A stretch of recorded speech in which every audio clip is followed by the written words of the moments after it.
It was long after midnight in San Antonio, Texas, when the phone rang. Brody, my 4-year-old, had crawled in beside me an hour or two before and was taking up most of the bed. I never sleep deeply anymore, even at home, even in the middle of the night. When I heard my cell phone ring, I was quick, pulling on my robe, heading for the back porch where I took my early morning calls from the field. The alarm on the back door beeped as I crossed into the night.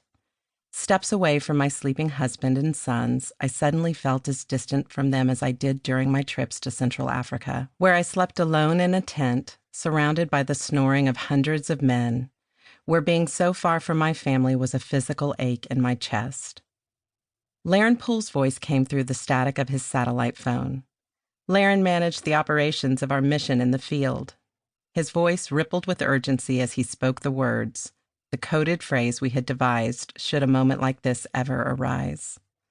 "Boss," he said, "it's time to bet the farm." My heart leapt and my stomach dropped. Some combination of excitement and dread, my mind whirring with the additional resources we'd need to pull together in support of a targeted operation, an unconventional collaboration between the Ugandan military, U.S. Special Forces, humanitarian organizations, and the Bridgeway Foundation, the organization that I run.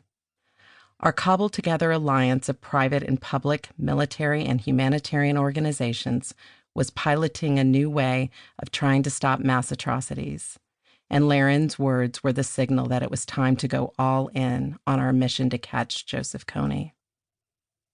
It was 2013, and by that point, Joseph Kony and his Lord's Resistance Army, LRA, had terrorized the citizens of 4 countries in Africa for more than 25 years. The numbers were staggering. More than 100,000 dead, at least 30,000 children abducted and forced to become soldiers or sex slaves.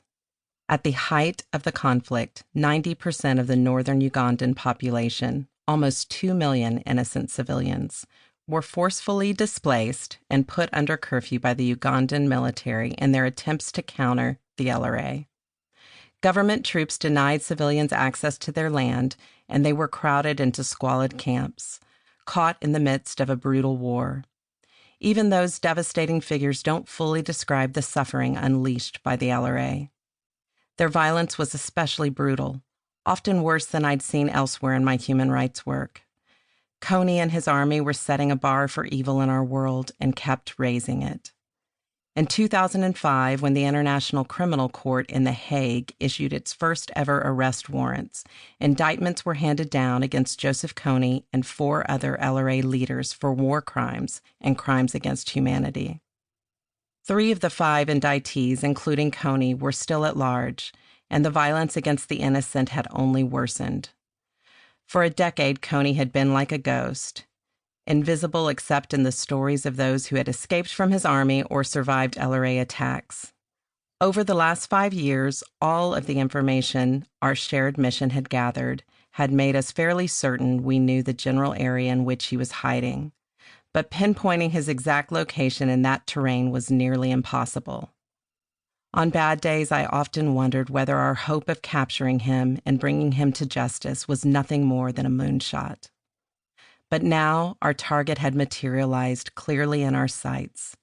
Kony's nerve center in Kafi-Akingi, K2, on disputed land between Sudan and South Sudan, had been identified. Now, if we worked quickly, if our allies were skilled, and if we were lucky, Kony's reign of terror might finally come to an end.